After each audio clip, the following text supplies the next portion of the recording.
ก่อนหน้านี้นักโบราณคดีเชื่อว่าทวีปอเมริกาเพิ่งจะมีมนุษย์อาศัยอยู่เมื่อราว 13,000 ปีก่อนโดยเริ่มจากการอพยพเข้ามาทางสะพานแผ่นดินเบริงเกียที่เกิดขึ้นตามธรรมชาติในยุคน้ำแข็งต่อมามีการค้นพบหลักฐานที่บ่งบอกว่ามีมนุษย์อาศัยอยู่ที่นี่ตั้งแต่เมื่อ 30,000 ปีก่อนจะขยายเผ่าพันธุ์ไปทั่วอเมริกาซึ่งคาดว่ามนุษย์กลุ่มนี้คือบรรพบุรุษของชนพื้นเมืองอเมริกันที่ได้ทิ้งร่องรอยอารยธรรมไว้ในทวีปอเมริกาหลายแห่งอารยธรรมของชนพื้นเมืองอเมริกันก่อนการล่าอาณานิคมจากยุโรปมีร่องรอยหลงเหลืออยู่เพียงไม่กี่แห่งเพราะส่วนใหญ่ถูกทำลายทิ้งเช่นอารยธรรมมายาในประเทศกัวเตมาลาอารยธรรมแอสเท็กในประเทศเม็กซิโกและที่ยิ่งใหญ่ที่สุดก็คืออารยธรรมอินคาในประเทศเปรูคลิปนี้อับดุลไททูบได้นำ9เรื่องราวของชนพื้นเมืองอเมริกันผู้ที่เคยอาศัยอยู่ในทวีปอเมริกาพร้อมทั้งก่อร่างสร้างอารยธรรมด้วยความคิดที่ล้ำหน้ามีวิสัยทัศน์ก่อนจะล่มสลายไปในที่สุดมาฝากกันครับ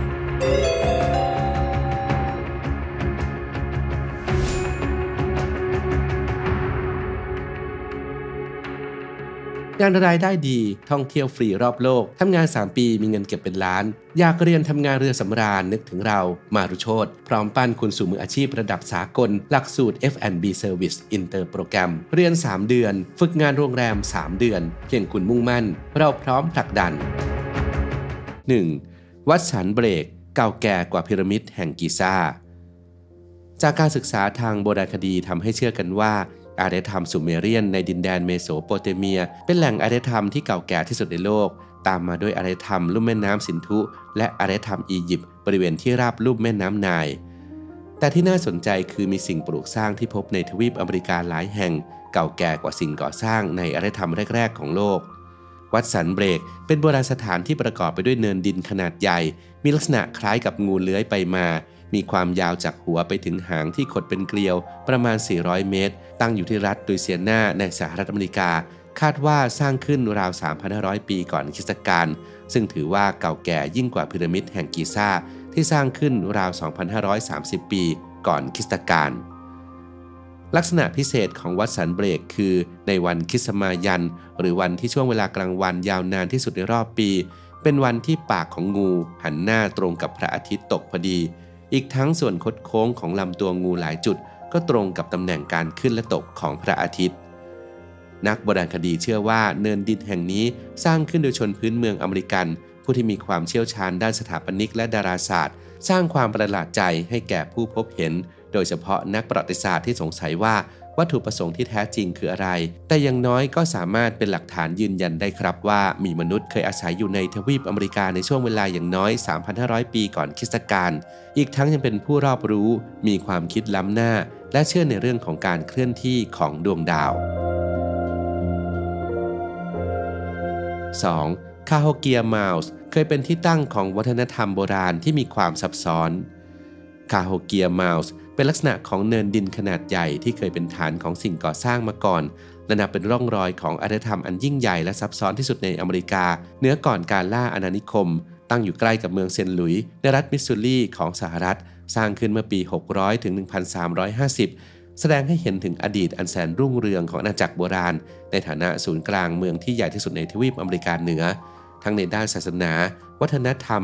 การค้าขายการเกษตรรวมทั้งเป็นแหล่งที่พักอาศัยของชนพื้นเมืองอเมริกันบนพื้นที่ราว 2,200 เอเคอร์หรือ 8.9 ตารางกิโลเมตร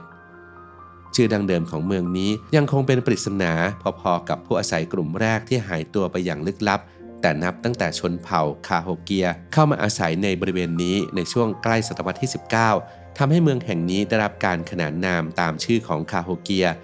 นักโบราณคดีคาดว่าสาเหตุของการหายไปของผู้อยู่อาศัยกลุ่มแรกจนนำไปสู่การทิ้งร้างของเมืองในปี 1350 น่าจะเป็นเพราะภัยธรรมชาติอย่างน้ำท่วมหรือแผ่นดินไหวรุนแรงหรืออาจจะมีประชากรอาศัยอยู่มากเกินไปซึ่งคาดว่าน่าจะมีราว 15,000 ถึง 20,000 คนคาโฮเกียมัลส์ได้รับการประกาศให้เป็นมรดกโลกตั้งแต่ปี 1982 เพื่อควบคุมไม่ให้เกิดความเสียหายต่อโบราณสถาน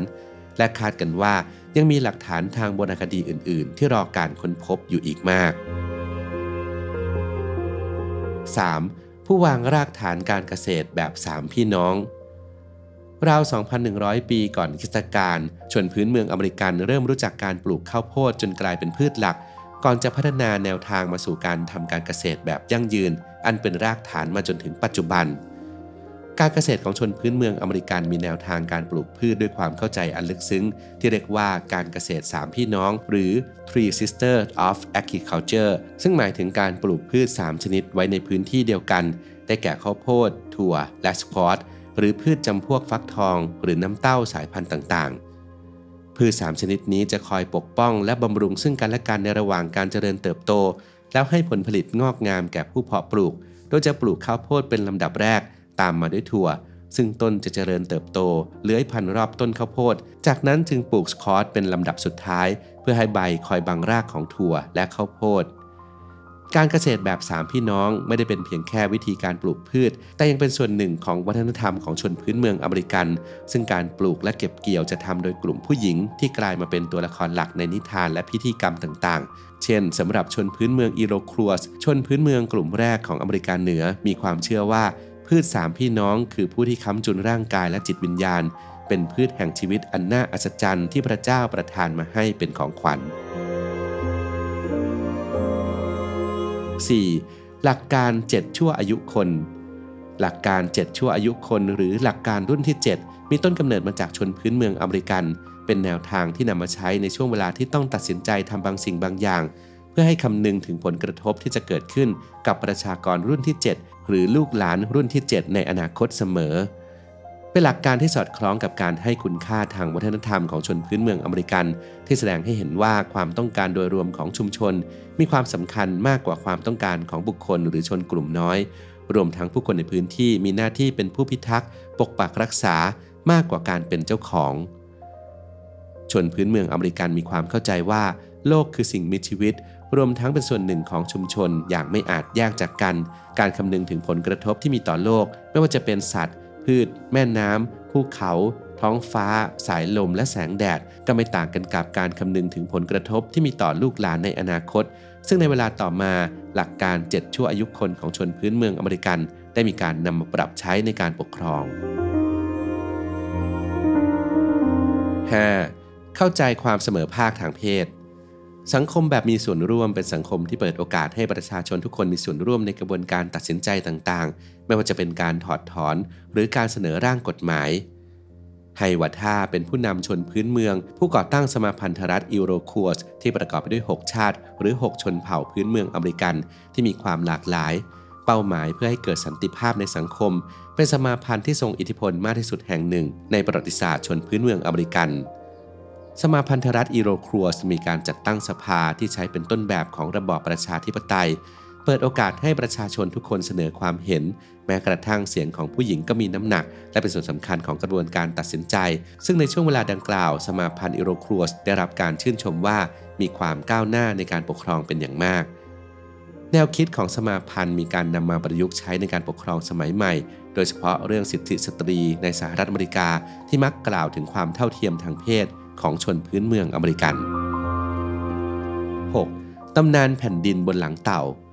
ชนพื้นเมืองอเมริกันมีความเข้าใจว่าโลกคือสิ่งมีชีวิตรวมทั้งมักเชื่อมโยงสิ่งต่างๆบนโลกว่าเกิดจากการสรรสร้างของธรรมชาติได้อย่างลึกซึ้ง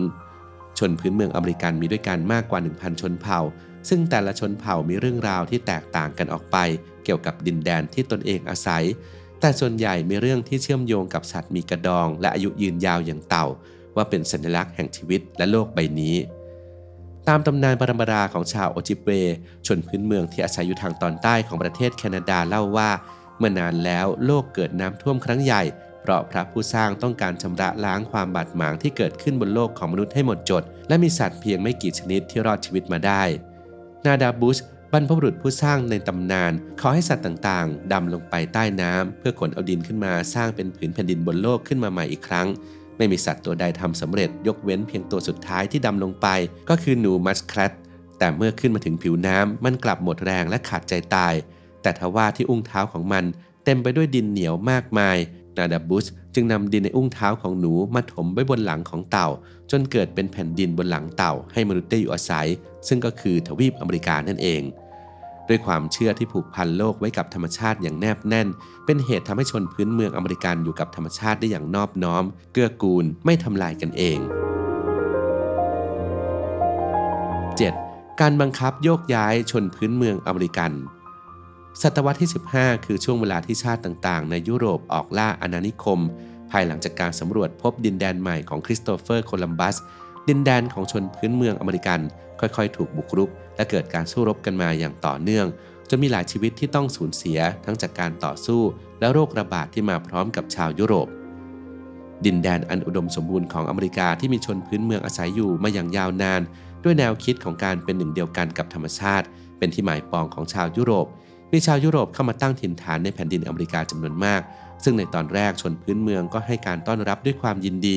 โดยไม่รู้เลยว่ามีการพยายามตั้งอาณานิคมบนพื้นที่แห่งนี้ต่อมาเริ่มมีความขัดแย้งทางผลประโยชน์และมีการสู้รบเพื่อแย่งชิงดินแดนจนกระทั่งในปี 1830 ได้มีการออกกฎหมายบังคับโยกย้ายชนพื้นเมืองอเมริกันที่ลงนามโดยประธานาธิบดีแอนดรูว์แจ็กสันซึ่งแม้จะระบุว่าเป็นการโยกย้ายอย่างสันติไม่มีการบีบบังคับแต่ทว่าในความเป็นจริงชนพื้นเมืองอเมริกันจำนวนมากถูกบังคับให้โยกย้ายถิ่นฐานจากบ้านเกิด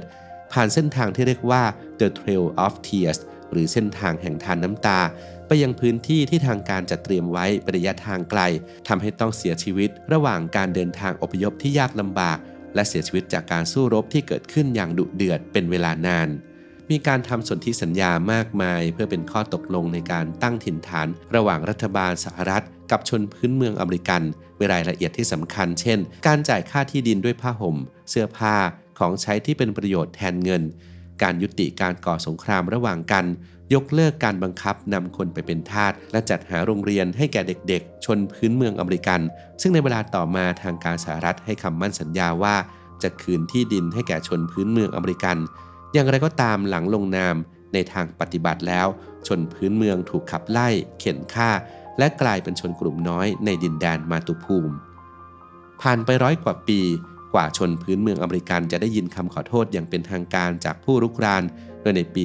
2009 รัฐสภาคองเกรสสหรัฐได้ยอมรับผิดและแสดงความเสียใจในนามตัวแทนของประชาชนต่อชนพื้นเมืองอเมริกันสำหรับความรุนแรงที่เกิดขึ้นในอดีตรวมทั้งในปี 2019 ประธานาธิบดีของเม็กซิโกได้ขอโทษต่อชนพื้นเมืองอเมริกันในวันครบรอบ 500 ปีที่สเปนรุกรานชนเผ่าแอสเท็กแต่แน่นอนว่าคำขอโทษอย่างเป็นทางการนี้ไม่อาจชดใช้ในสิ่งที่เสียไป